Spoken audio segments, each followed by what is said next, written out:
While editing this video, we stumbled onto something that surprised us. Not only because we hadn't expected to find it, but because apparently only one other person we know of has found this so far.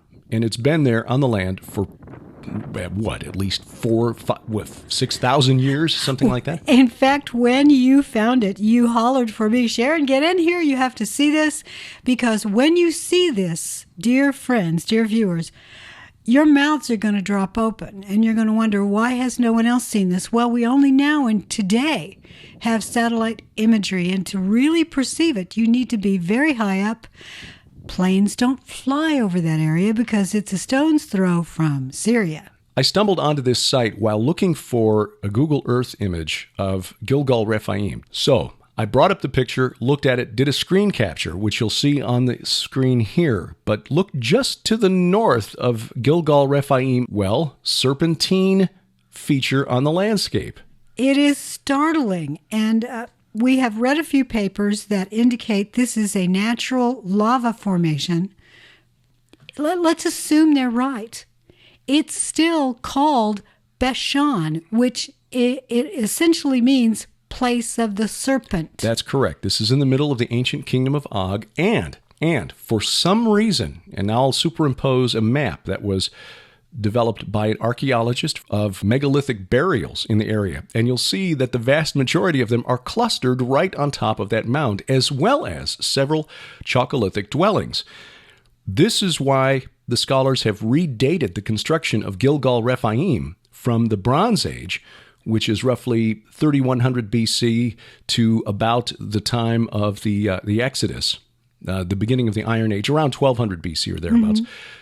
Back to the Chalcolithic period, because there weren't enough Bronze Age villages or settlements in the area to account for the number of man-hours it took to move the 40,000 tons of rock to create Gilgal Refaim. Exactly. We're talking about men who would no longer be guarding their homes, who would have to be fed and watered. There was a complex civilization with a ruling authority who could make people go out and build this thing. What's even more interesting is that they found a wall to the south and west that appears to be even larger than Gilgal Refaim, and apparently was dismantled. The stones taken from the older, bigger wall to create Gilgal Refaim. Now bear in mind, the Great Serpent Mound here in the United States is about 1,100 feet long. When you run Google's measuring tool on Google Maps across this thing from tip to tip, it is about 3,700 feet. So it's more than 3 times longer, almost 3/4 of a mile. And it's about 20 to 25 feet above the surrounding plain.